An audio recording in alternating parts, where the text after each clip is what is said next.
What's up, everyone? Welcome back to the Lost Records Journal, Player One Visible's Lost Records Focus podcast. I'm one of your hosts, Adnan. My co-host Adam is here. Adam, you here?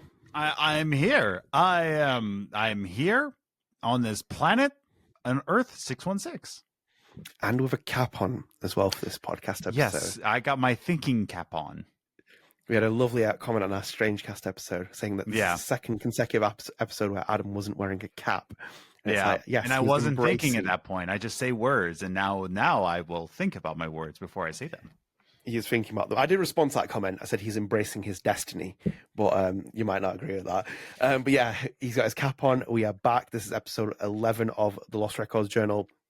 And before we start as well, if you are new here, as always, please do drop a subscribe on the channel, turn notifications, like the video, and share with your friends. Helps support our content, helps keep up to date with our content. We do a lot of Lost Records content we've been talking about for years, even before it was announced. So do follow us if you want a lot of Lost Records content and discussions. And also as well, the Lost Records Journal is available on all podcast services. So you can check us out on Spotify with the video version. We're on Apple Podcasts. We're available on everything. So please do rate us on there as well. We've got 51 followers on Spotify now. We've got 8 ratings. So please do follow us and rate us if you have. We've got 5-star ratings as well on 8 on Spotify as well. So thank you so much to everyone who has. So if you haven't, please do. It helps support our visibility and pushes our algorithm. And also, as well, if you follow from there, you get access to your episodes as soon as they become available. And for the uninitiated as well, me and Adam also host the Strange Cast podcast, which you can check out as bi-weekly. Like the Lost Records Journal, that is more focused on Don't Nod, Deck 9, Life is Strange, a general scope of things, including Lost Records as well. Lost Records is covered in there. However, Adam, we're back now. So this is our last episode of the month, at least for September, for both podcasts. For the time being. We are heading straight into Life is Strange season next month as well, with double exposure coming out. And I think in essence, if you watched the last episode as well, which you should have done, we've kind of structured that like a Strange Cast episode where there was like segments, and we're going to do it again here because we're kind of like trying to control the amount of content we're covering at the minute, because there's a lot of interviews coming out from Gamescom. So I think, if anything, Adam, we should go to our first piece of news, if you would agree with me here. I don't agree with you ever, but yes, let's go. Well, you don't agree, but yeah, we're going to go to our first piece of news. So for our audio listeners, we use screen share as well, so we'll keep you up to date here. This came out very recently as well. Big shout out to Mr. Luc Baghadoust kind of flagging it as well, just in case I didn't miss it. And also Adam as well, who came on the call and said straight away that this would be one of the segments. This is an interview from Polygon. Yeah. So this is talking about Lost Records Bloom Rage's Nora having acne, and it's not a big deal either. So we're going to go down here as well. This is from Gamescom. I believe this is for Michel Koch and also Juliette Devillers, who spoke to Polygon at Gamescom. I'm not sure. I don't remember seeing Juliette at Gamescom. I think she might have been on a call. I assume this seems like a call scenario. But for context, we've actually tweeted this as well. One of the things you notice, and you can see in the photo here as well, as you can see in Nora's face, she's got acne. Some of the other characters have little, different things as well, features, and it seems to be something that's really related to people. So we're going to kind of go into some of the quotes here. So in some of the previews, people have spoken about the acne, and we're going to go to Juliette's quotes here. She's a lead character artist at Don't Nod Montreal working on this game. She said, and I quote, "Lost Records has a more realistic style. We can even see the pores of the skin, which is different from previous projects we worked on. Life is Strange. It came pretty naturally when working on the textures, especially since we're working on teenagers. More of them have pimples and skin blemishes, but on Nora, it's more pronounced, the acne." End quote. So I'm going to come down here as well. Michel Koch, who's the co-director. Oh, it's actually a nice quote here. But we're going to go again for Juliette down here. There's another quote she put. Is it Juliette? No. Oh, sorry. Sorry. I'm trying to just work out how they've done this feature. But it says here as well, it was important to Juliette, Michel, and the team not to make a big deal of the acne. And Juliette said, and I quote, "I don't think we ever talk about Nora's acne in the game. We're not making a big deal out of it. She just has acne," end quote. Ironically, was because we were making a big deal out of it in this segment, but we'll contextualize that in the conversation here. But just to continue on here as well, this sort of mind extends to Lost Records Bloom Rage's other characters. The game's different art style alongside newer technology like Unreal 5 allows for more realistic detail. Michel said, and I quote, Michel is the creative director on the game, studio creative director, and he said, and I quote, "That's why we're able to work on more of the details for the skin, but also for the clothes." Juliette describes some of the other details, intentional details that make up the character. Swan is covered in freckles, but Autumn has some too. Juliette said, and I quote, "We have one in her eye." We have one in her eye, which is also a very nice detail. We had to tweak we tweak the eye shader to be able to have one. End quote. Sorry, I don't read on white screens. I usually use a, every website needs to have a dark feature for me. Sorry, I'm just going to put that out there. I'm just going to vent here. So I'm going to go down here as well. Cat's skin is pretty pale, and you see blue vein under her skin. Quote unquote. Here's a quote. Who's actually said that? The quote. Actually said, I think it's Juliette, I imagine. It's generally more fun to take care like that with a telling story about the characters and about these characters with their designs. End quote. Don't want to tell you who that is.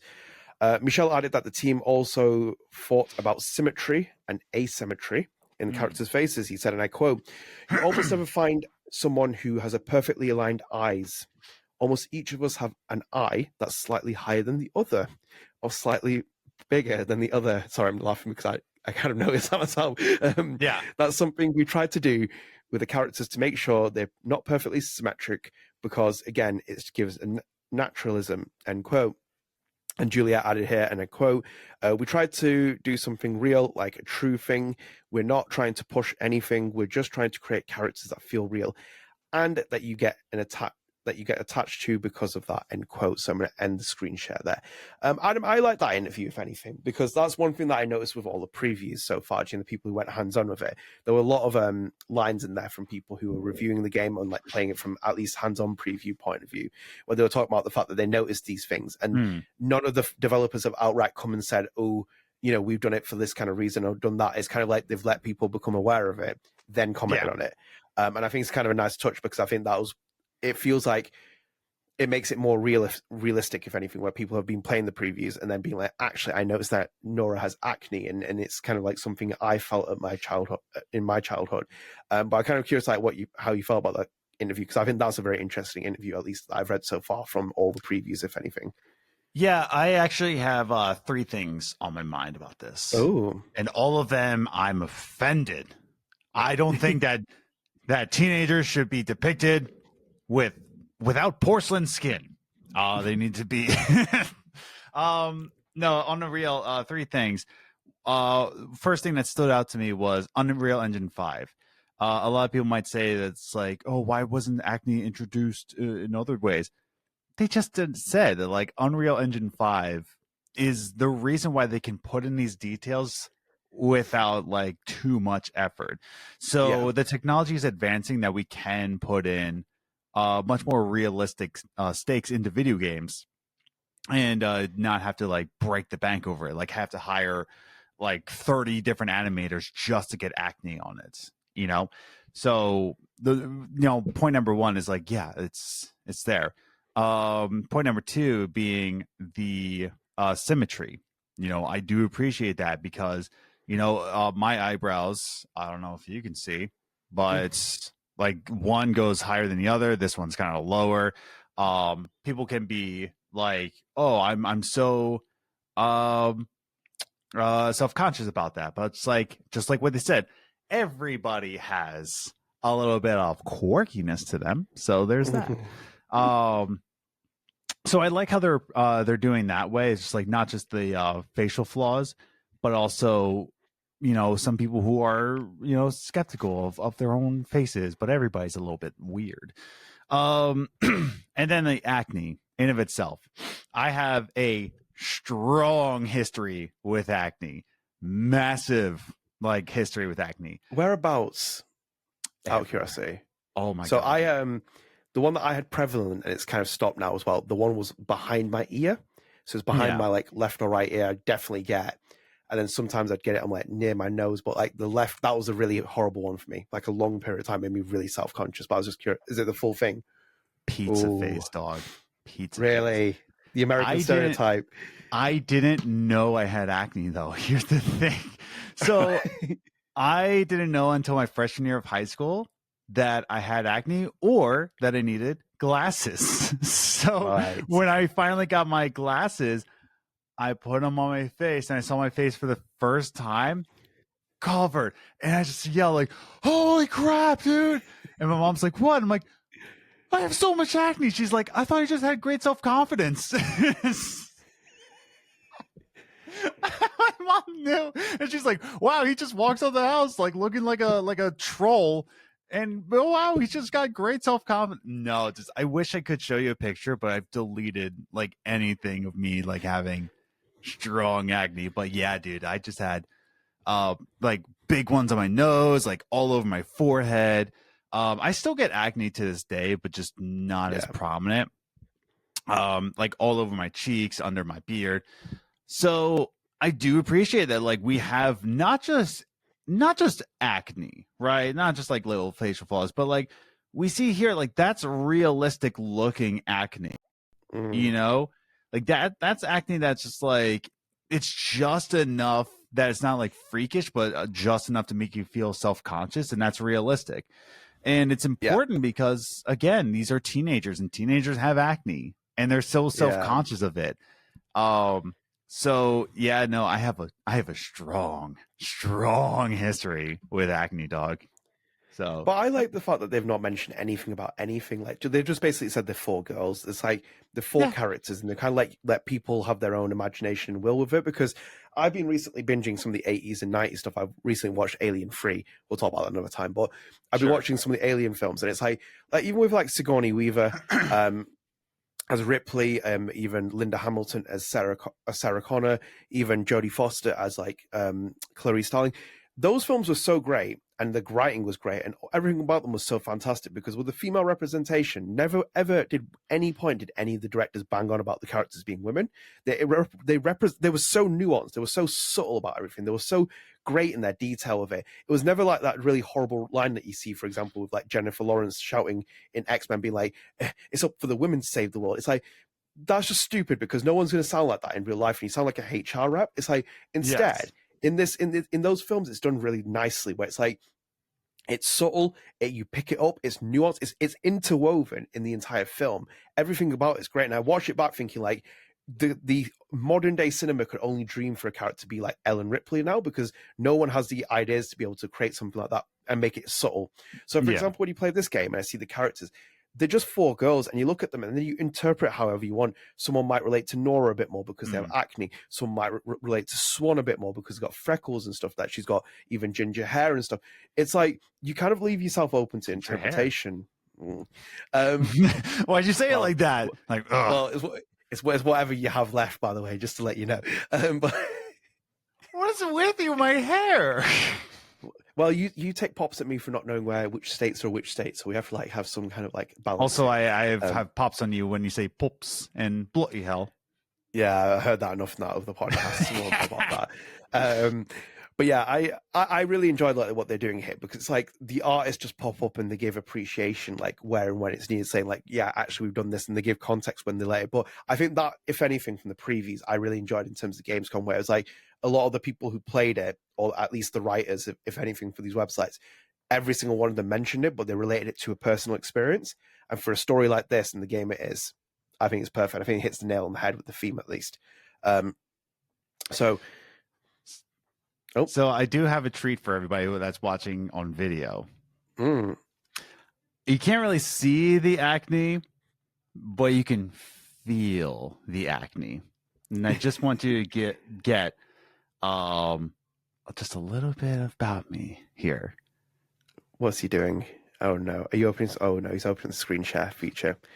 Right, guys, you're in for a treat here. Oh my god.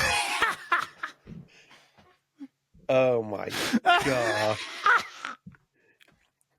No wonder they shut down the Matrix Online. Yeah. That's your boy. What are you wearing? I visited Ripley's, believe it or not. So now my parents don't seem quite so strange. Oh, there's so much exposition there. Yeah. There's so much exposition to your life story here. I hope that the Lost Records team take this photo and put it on the wall somewhere in the game. It'd be great. Yeah. So there's oh god. There's a personal experience you guys get to share with Adam. Yeah. So like I said, you couldn't really see the acne, guys. I was pretty cleared up with Proactive, but you could feel the pizza face in that picture. That was at a wax museum. Yeah. No, yes, and even the Matrix Reloaded, that was 2001, 2002, around about that time. No, 2003? 2003 or 2005. Reloaded?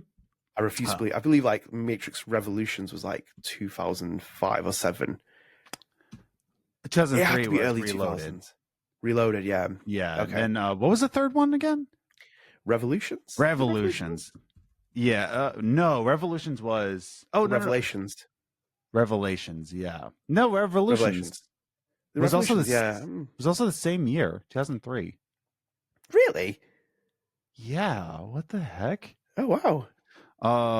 All Matrix. It does feel like a two-part film, if anything. It was, yeah. I remember yeah. it came out, and I feel like it came out straight to DVD, and I was like freaking out at the time because again I was 12 years old, and it was coming out. You didn't get like, those streaming services. Those streaming services didn't exist back those days. Dude. Adam, should we jump into our next piece of interview here? This is a little bit more of it. Yes, we should. As I just say that Matrix was 99, Reloaded was 2003, and then Revolutions was also 2003. Right, that's pretty crazy to see these two films come out in the same year. What a time that was for us. So Adam, this is actually very recent news that was just posted as well in an interview. This was with WCCF Tech. I don't actually actually pronounce their name, but that's them. So this is another one from Gamescom. This was just recently published. This was with Michel Koch, again, creative director, Luc Baghadoust, who's the executive producer, and also Cathy Vincelli, who's the producer on the game. So we're going to jump into a couple of these pieces, Adam, like one or two, because I've seen some that really stand out for me. So the first one's very obvious. I'm going to go with that one because I think it's good for if anything. Wait. So they asked... Oh, go for it. Yeah, you're reading the quote that I'm just like, wait a second, what's this? Yeah. Yeah, exactly. Yeah, we're kicking things off here. So they asked, Lost Records Bloom and Rage features two different timelines in a mysterious event that separates the four friends. All of these, I feel, are very reminiscent of Stephen King's It. But was there anything else that influenced the setting? So Michel Koch started, and I quote, "There are a lot of things that haven't been a direct, heavy influence in the game. As you mentioned, we got some of the inspirations from It with the different timelines, but we do not have a murderous clown in the game. Yes.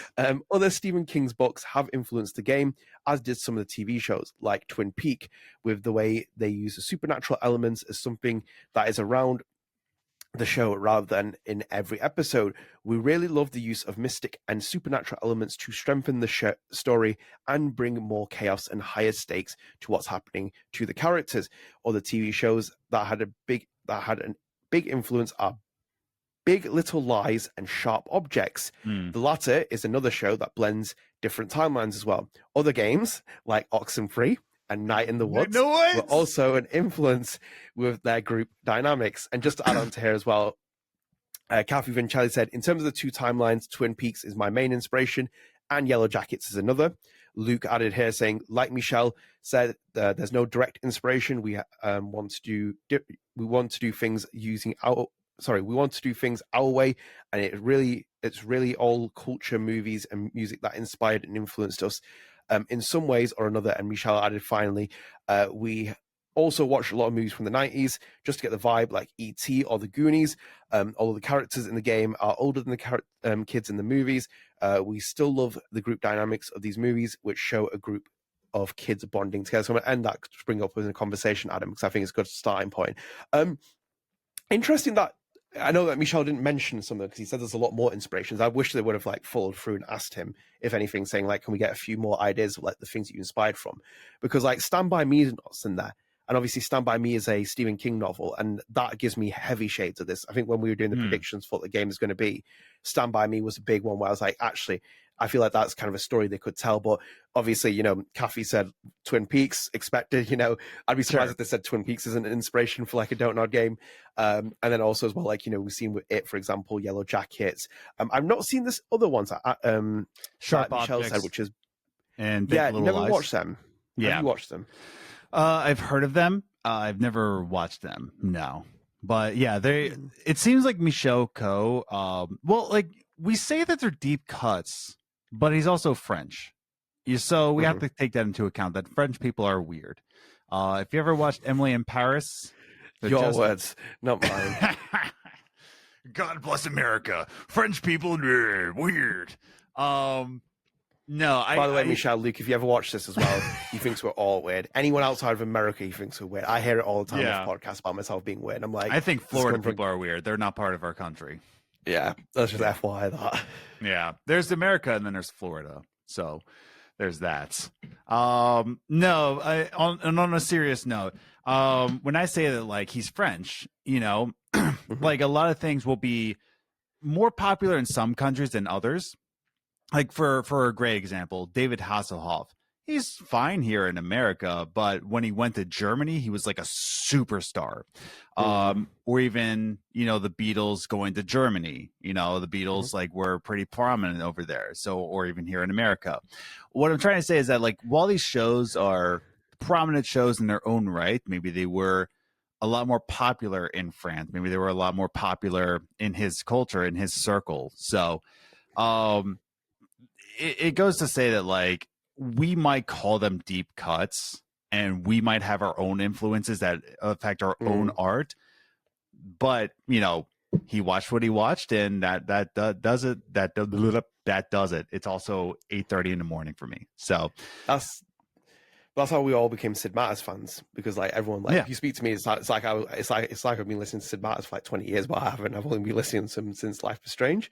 But that's one thing that I always found interesting that you said that, because like even I wondered like what 90s influence they would bring in that they've had compared to us, because we all have similar experiences. I can bring up like a Talk Boy, for example, a Game Boy Color, but American and British 90s are different as well. We all have our different like things. I don't know. Did you guys have Tamagotchi? Yeah, we had Tamagotchi. Yeah. Which is making a comeback now. So it's like, again, like we have like different things where we all had like different vibes. It's like interesting to see what their 90s was, especially with people who lived in France. Even me and you talk like even the modern day of just like what's popular, what isn't. Like I'll watch British shows and I'm just like, what are you all talking about here? It's just like, I would even say like British bands, or British TV stars, like Russell Brand. Like Russell Brand, we know of Russell Brand here in America, but over across the pond, he's an annoying superstar. Yeah, we don't like him here. When you guys took James Corden from here, we're like, you can keep him. And then you're trying to send him back, and it's like, no. And the same with Piers Morgan. It's like, you just keep him, please. It's like, it's great that these guys are getting sent to your area. But yeah, I think it's interesting. Obviously, Oxenfree Adam and Night in the Woods is a big one there. And I think Oxenfree, at least for myself, that I've played that. That's kind of good, because I kind of want that to be the natural evolution of their dialogue, if anything in the game. Yeah, now I'm really on my game of like, I really want you to play Night in the Woods now. Yeah, I'm gonna have to now. Yeah, it's gonna have to happen now. It's gonna be on the list. I don't think you'll connect with it like you connect with Oxenfree, because there is no voice acting and it's all like animals. But I really love Night in the Woods. I play it every year in fall. That's my fall game. In fact, it's coming up to the season where I'm going to play Night in the Woods. But it's just an excellent story, great music, great characters, great writing. And there is like that supernatural twist that's involved in Night in the Woods. So I'm glad that's in the mix of influences, because they're also young people and they're also growing up as the story progresses. So good on Night in the Woods. Yeah, before we continue on the interview as well, because we'll get into another part of it, and I'm just trying to like go off my memory. I believe at one point someone on Twitter, I think it might have been Life is 2D, was tweeting some of the 90s references and stuff, and Michel responded, and I'm pretty sure I couldn't follow the tweet then before, but I'm pretty sure Luke refers in that at one point saying that he never seen an episode of the X-Files. Which like blew my mind a little bit. Yeah, because like if you read that interview, the part of the quote there, he doesn't give specific examples, and it like raised my mind thinking back. Like a while back, I think Life is 2D posted some of the photos of like some of the references in the pre-alpha build, and pre-alpha build, the alpha version. And Luke responded at one point saying like, "I've never watched the X-Files," and I'm like, you work with. I'm like surprised that Michel didn't say like, "Sit down, sir," and then put the X-Files on via like a VHS tape and say, "Watch this." But I was like mind blown. I was like, wow. Never seen the X-Files movies. Never seen an X-Files episode. Oh man, I love Gillian Anderson. She's like one of my. She's so cool. Like that was Fox, Hannibal, wasn't it? I'm pretty sure it's Fox. Yeah, because they're in The Simpsons. Remember? Yeah. Scully and Mulder turn up in The Simpsons. Yeah. Oh. What guys? Like, I don't know how people live now. If you were living the 90s, I don't know what you were doing. If you like, and I don't know we're not spread the arts in this, but I just want to tell all the audience, if you're into the X-Files but you want a fun game to play, Thimbleweed Park. Like people have got to play Thimbleweed Park. If you love X-Files, bro, you've got to play Thimbleweed Park. So that's your shout. So, Adam, obviously, there's a lot in the interview. We're not going to go to it, so you guys can go and read it. There's two more pieces I wanted to pull out here before we go into the next one, if anything. And I thought they were interesting. There's a lot of stuff about the collectibles, the camcorder. We kind of covered these in other conversations. Even this Life is Strange part we covered. So I'm not going to do. But two things that stood out to me for you, and one of them was here, which was so we can say that Lost Records Bloom Rage is a coming of age story. Michel says it totally is. It's something that we did in our other games. And we love this type of story. Teenagehood is a transition from childhood to adulthood, a perfect moment of life where everything you make is foregoing who you will become as an adult. And this is something we like to talk about.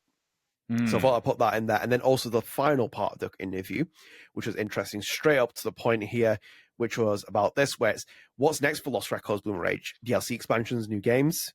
And Michel said, we are thinking about a lot of things. Lost Records Bloom Rage is an IP we own at Don't Nod, and we have luxury as creators to also start thinking outside the box about what we can do with this universe and with these characters. Stephen King, as we said, is a big inspiration, and I love the way he links all his books together. They can be part of something bigger, but they are also standalone stories. So they are. So we are thinking about world building in this sense, and we already have ideas about how to continue the story. But as for what we will tackle first, we can't say for the time being. Depending on the reception of a specific character or the setting, we will decide where we want to go. End quote. So I thought it was a very interesting part at the end there.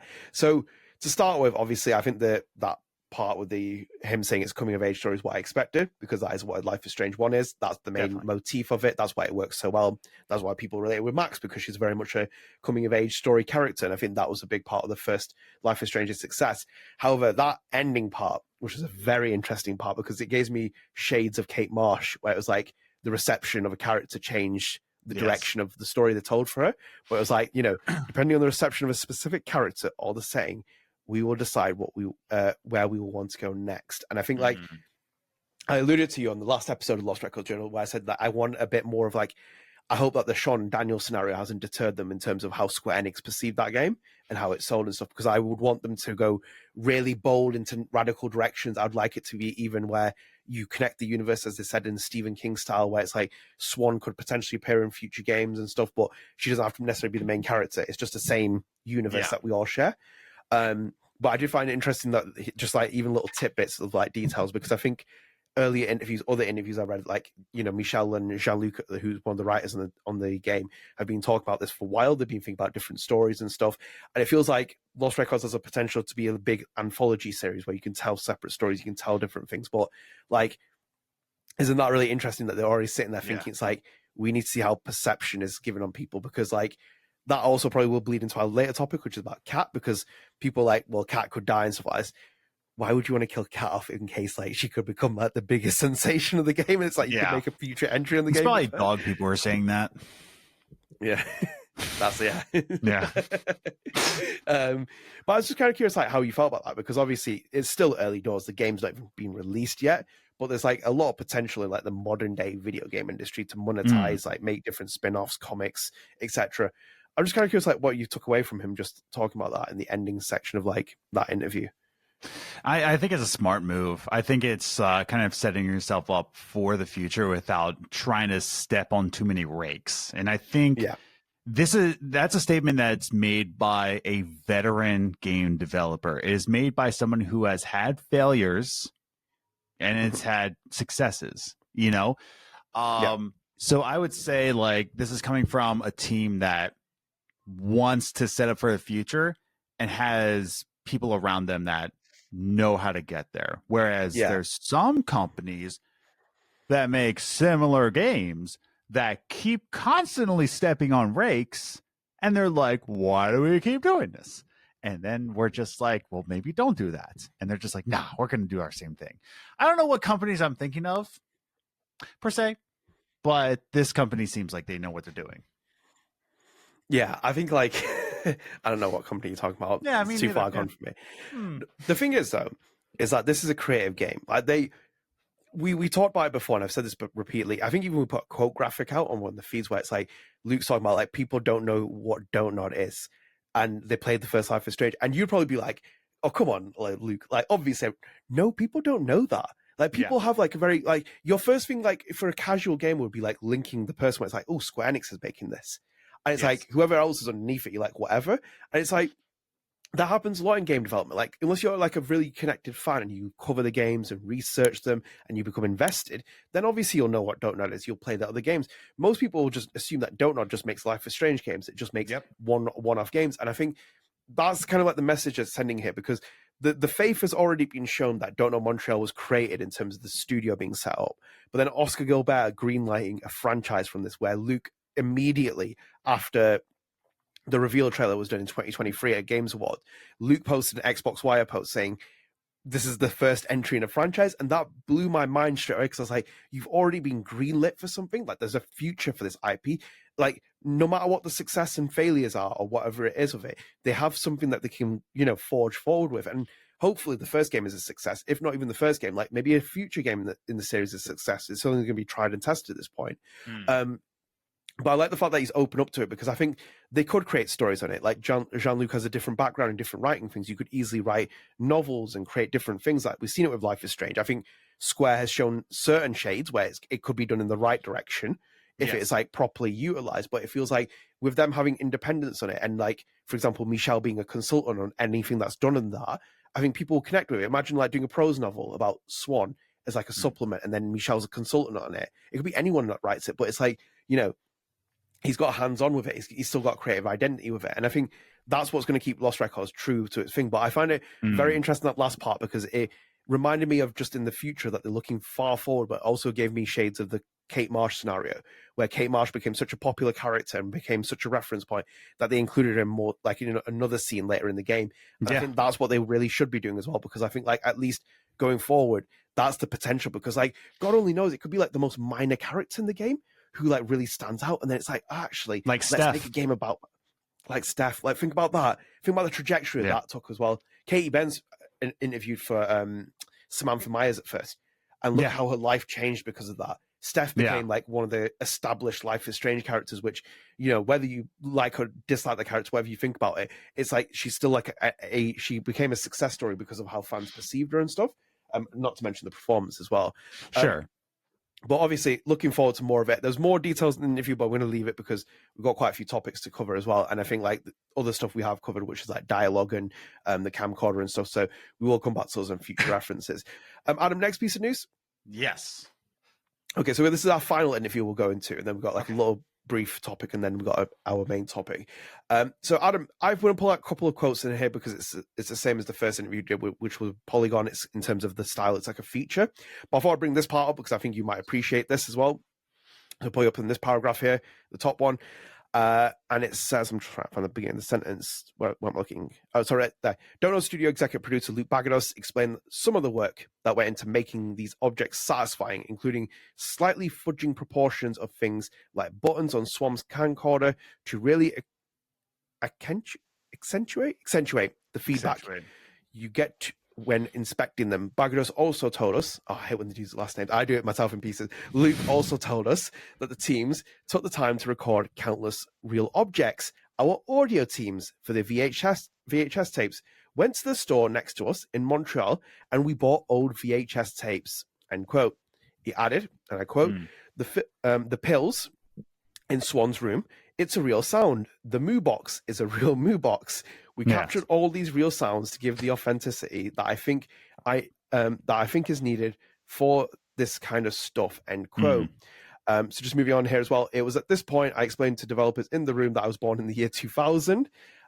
This made the game's producer, Cathy Vincelli, feel so old that she let out an audible oof, but it raised a valid question. God, yeah, I felt quite old when they said that as well. I'm just going to move a bit further down here towards the end as well. Between this year's release of Jane Showbers? What's that last name? Adam, you're going to have to give me Jane. So Jane... Skonebruns. Scobruns, yeah. So, okay, thank you for that. I saw the TV glow and the upcoming release of Kyle Mooney's Y2K. We decided to end the interview by getting the team's impression of being part of what feels like the first wave of 90s nostalgia media. Oh, please don't. Please don't. And I'm telling you, like, nostalgia. It's now South Pole's vintage now, dude. Yeah, it's truly the 90s are the new 80s for Yes. nostalgia. It's just for nostalgia things of the 80s, like Stranger Things. Luke told us that the lack of comparable 90s throwbacks was actually a boon for the team. He said, and I quote, "I think that's more exciting for us to have freedom to make it like we want." He explained, end quote, how Stranger Things isn't a 100% accurate recreation of the 80s, but it's also capturing that how that generation is how society remembers the era being. Michel said, and I quote, I think that what we're trying to do. I think that's what we're trying to do. We don't want to be a documentary about the 90s. It's more about getting a vibe of it right, especially since we're playing in memories of the characters. So we don't have to be 100% accurate. The players experience the 90s should feel at home, and the players never experienced it. It should find it interesting. End quote. Sorry, I had a little bit of a flip there. See, you move from like dark screens to like white screens. It just throws me completely. But yeah, I thought those two were a little bit interesting. That's again like a feature style thing. But I think the audio thing was quite interesting because obviously we love like natural audio. We love a little bit of appreciation. Yes. I can't imagine what their experience was like going to the VHS store as well and getting those like VHS tapes. And getting a Moo box, dude. Like I haven't. By the way, my wife knew about Moo boxes, but she never had a Moo box. And I'm like, what are you talking about? A Moo box? I don't think Moo box is a thing here. Oh, really? I don't think it's a. There we go. That's another 90s thing that you didn't have. Yes, it might just be a me thing, by the way. It might just be a me thing. But like, I never seen a Moo box. Like, I think the first thing I saw of it was when it's in Nora's garage in the alpha version. So there's a moment that the Moo box is there. We also didn't have garages here. We had garages in the 90s. We never had a garage. The podcast. Strangecast has already been cancelled. If you followed us on Twitter, this is going to get cancelled next. But I never really knew what a Moo box was, and then obviously when your reaction has just been my first impression of it, so it's kind of like nice to see that is being again embraced as well from at least an American perspective. But I just find it really interesting that like the detail, the level of detail that's going into it, from the character designs to the environment to the sound. And as someone who makes sound, who does the themes for these episodes, that must be like music to your ears, as you would say, in terms of like hearing these kind of things being done where it's as natural as humanly possible. I do appreciate that it's not just like they actually got the actual things to make these sounds. It reminds me of scientific. It reminds me of like, this is what audio engineers do. They get the actual thing. But I do appreciate when they do. Like, again, Scientific for Oxenfree, all those radio sounds that you hear, he bought World War II radios from like flea markets and then recorded those audios from those radios. And they're just stacked up in his basement, and they're just his toys. So I do appreciate that they actually got the Moo boxes. And if I was on that audio team and they gave me a Moo box, you're gonna have to give me the day off because I'm doing 8 hours just with the Moo box. Yeah, I'm really looking forward to like these things. Like even like for example, I love like when we're gonna hear a VHS tape go into the game. When you like put it into the record, you'll hear the and it's like and you'll hear the rewinding noise. That's gonna be like nostalgic for me. Like, oh god, I can't wait for it. I also found the part in the interview very funny with Cathy where she's like, oof, in terms of the age things. It's like, how old is this writer? It's like in my mind, this person on Push Square is like 12 years old. You're not 18 or 20 plus. Like, you're very young in my eyes. Like, I'm not accepting my age, but yeah, that just made me feel old. But as you said, it's like this is going to be the new flavor palette. If anything, like the 90s is going to be the new 80s, where it's like we're going to see a lot more of this, and it makes me feel sad as well. I'm here for the early 2000s once that becomes vintage, dude. Because if I see more, dude, the early 2000s. Old. Yeah, man. Well, because like I recently rewatched Disturbia, which was filmed in 2006. And never have I experienced a movie from that time that Disturbia really gets that essence of like what it was like to be a high schooler in the early 2000s. Just like not the storyline, of course, maybe, but like the costume design, the music involved, the attitudes. Like there was just a lot within like between 2000 and 2008 that like there was just a natural vibe to the whole era, and Disturbia really captures that. And I can't wait to see how other artists capture that era once it becomes vintage. You know, I'm going to say like 2035, you know, 2040. And it's like, oh, yeah, I remember the early 2000s back in the good old days. And just like, yeah, back when System of a Down was in their prime. Please don't talk about vintage because it makes me feel even older. We're like in our 40s and 50s. Yeah. And I don't want to be talking about that. Don't do that. What'll be interesting as well, what'll be interesting in terms of the optics will be how the world is perceived in the 2010s. Yeah. Because I don't think like since the 1990s and early 2000s, we've kind of seen like a world that's like any different. Like the 90s, the 80s, the 70s, the 60s all had a certain aesthetic. A certain era. Since then. But 2010 all had that and era defined. Was like boring, dude. You know? There's no art to it. There's no essence. So yeah, it'll be interesting to see how the 2010s are perceived in that era, because it's like that's going to be interesting. Because I don't think they're as defining as the early 2000s and the 90s and 80s and the 70s. So, but yeah, we'll look forward to it. You know, we'll see what happens to Strange Cast by then and Lost Records Journal. Who knows? There could be all kinds of different people running this. Yes. So Adam, quick little mini topic before we move into our main topic, which will be about obviously Cat. I'm going to pull these up for you here. So we've got a video that was recently posted on the Lost Records Bloomer Age social media pages. This is a video that features different environments that has got audio. Apologies about that. I was meant to end that. So we've seen this. It's kind of a bit more of the details that are within the game. I'm just playing it whilst we talk. Different little 90s, 80s references that you got in between here, whatever you can see. I thought they all look quite cool, if anything. And I'm going to just pull this other part up here as well, which is another screenshot. It's just a couple of the artists, give them a shout out as well, because we need to appreciate the artists. I'm still trying to figure out how to get the screen share part done. The thing, nope, that's the wrong one. Yep. Right, 1 second. Hold on, guys. Yeah, we're going to get the screen share done properly. There it is. So obviously we're on Twitter. You should follow us. You can keep up to date with all kinds of things. We're very active on there and stuff. But Mary Julio, who's the cinematic artist, posted among many of the many talented artists who have worked on this, who worked on the assets within this little video that we saw. You know, we have Marie, Joyce, Carole, Maud, all these very talented people that have worked on them, just a couple of them in a bigger team. So we wanted to give them a bit of appreciation here on the podcast as well. But Adam, as well, it's not, you know, mind-blowing content I'm going to show you there, if anything, like in terms of the video. But I just, when they show me things like that, I get more excited. The game is a vibe. I'm excited for it. I'm excited for, you know, obviously Life is Strange coming out next month in different respects. I know someone's going to be like, well, you're excited for you're not excited as Life is Strange. I'm for different rights for Life is Strange. But like with Lost Records, I'm excited because it's like a new IP. It's a fresh IP. It's from people who made Life is Strange. And they just have like a really good, distinct art style. I think that's what I've always appreciated from this side of Don't Nod in terms of this team, where they have a really good art style. But I'm just curious, like what you thought when you saw the video as well, just in terms of the finer details, because we've got a lot of close-ups on a lot of things there. Unreal Engine 5. It's a godsend. Like, let's just put it that way. Unreal Engine 5 is a godsend for gamers who want more details. Yeah, it's a vibe, but you can only get that vibe if you have the right technology to put into this. And that's the other thing.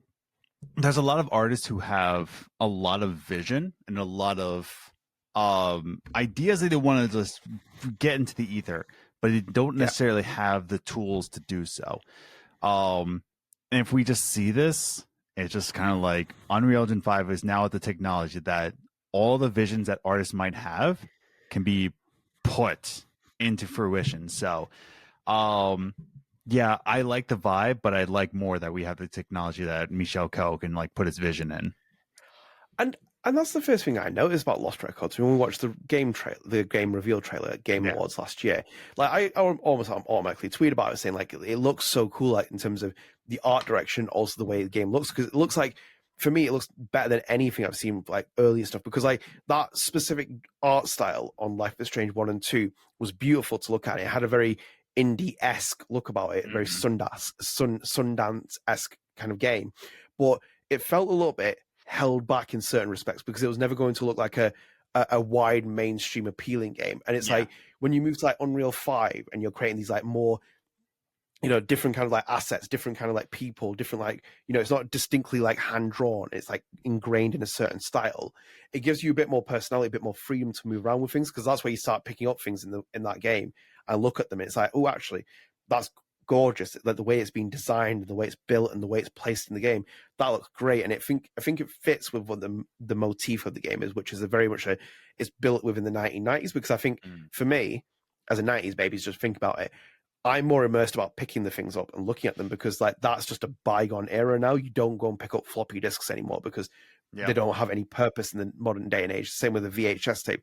You pick it up because you have a purpose with it. So it's like, if it didn't have that same like real life look to it, and it was a bit more kind of grounded in Life is Strange 1 and 2 are, I'd be a bit like, okay, it's cool, like I've picked up this thing, but it's not going to have that same experience where it feels like I'm touching it myself, like personally speaking.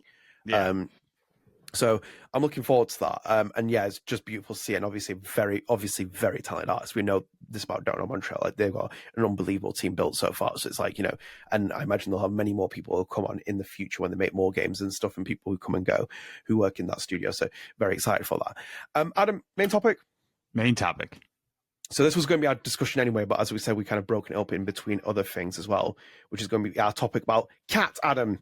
So I thought we'd bring Cat in the conversation because we've done an expose on Nora as it was before we saw the Gamescom trailer. So I thought we'd shift our attention to Cat here. And this is an older tweet, Adam, but I just kind of wanted to give you the description they gave to us about her, which is that Cat is pragmatic, strong-willed, and enigmatic. And obviously in the trailer as well, we kind of got our first reference to dialogue in terms of like the actors speaking, so we actually got to hear Kat's voice. She's a firecracker. We've seen her the way she acts in there. We see her a lovely Jurassic Park reference in the trailer, which many people caught. But I'm kind of curious how you felt about Kat now, because now we've seen a bit more of her. She seemed very quiet in the earlier trailers when we saw it in earlier footage. But your perception of where you stand on Kat at the moment? I have a lot of friends who were like Kat growing up. Really? Oh God, yeah. Like they just like, it's one thing, like for me, I'm just a little rascal, you know, like I am like, there's nothing stopping me from doing the most harm in the most diabolical ways. Like I am just a wrecking ball. But people like Kat, who I've grown up with, they seem like quiet people, but in all actuality, they're just like, they're in their own world. And not even in a selfish way. They're just kind of like, they're here for fun, and like, you know, whatever fun they can find, they're going to do it. And I think that's just a really cool personality to be around, you know. Whereas like for me, I am pure chaos. I am not chaotic neutral. I am chaotic. Whereas these people are just a chaotic neutral, you know. I wouldn't even say chaotic neutral. I think they're just in their own space, their own time zone, and it would be shocking. Like people say that she's gonna die. I don't think that's the case. I think she just kind of does her own path in this game. I think she doesn't forget about her own friend. She just kind of like, she does her own thing, and if you want to contact her, she'll pick up the call. You know, like kind of one of those things. They're hard people which is what enigmatic is. Enigmatic people are just kind of, you can't really read them. Really, there's nothing about them that you can really depict, and that's why they're hard to describe. Whereas people like you, it's like, oh, he doesn't like fish and chips, but he's in Britain. That's called being a chaotic person. We just don't like the batter. Breaded over butter. It's just a sensory issue here. Yes.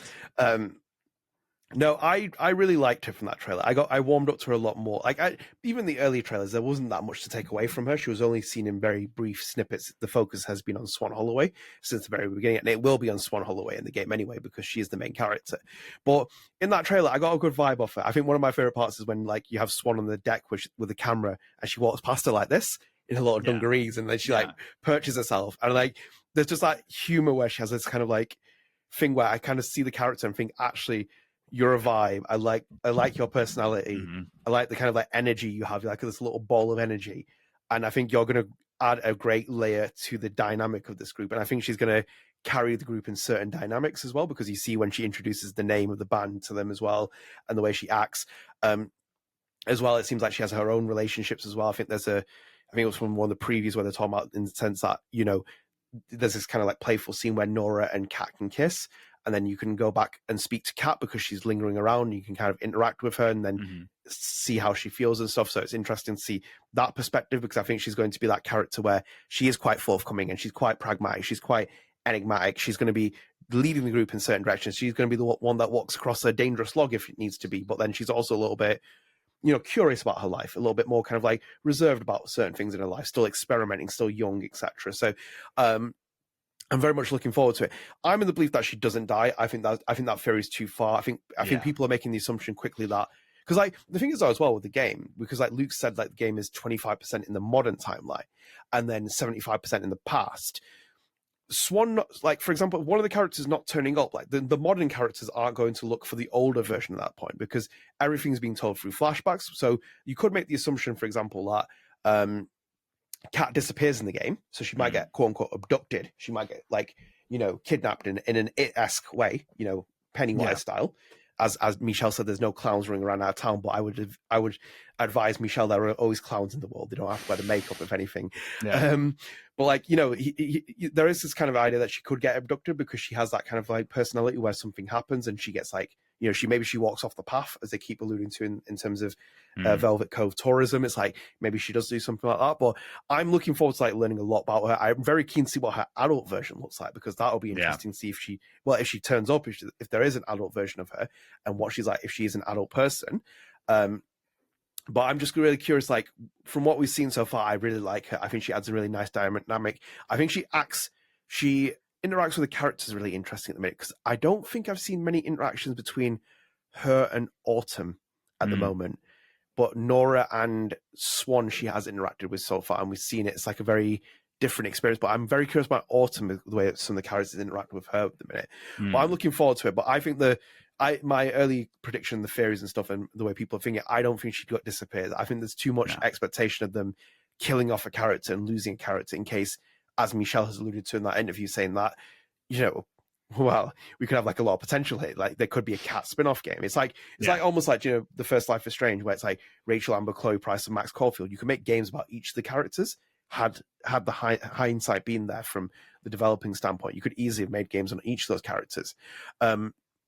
But generally speaking, I think she's got a really good vibe. I've seen what I like about her so far, and I think there's a lot to be learned about this character, and I think she's going to add a very good flavor profile to the cast and crew so far.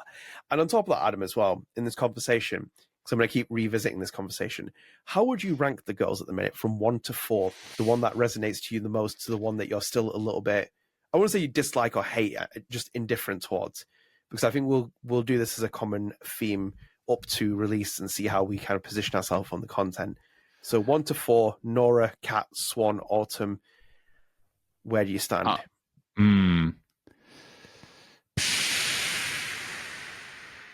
I am like, okay, you said that how I connect with them.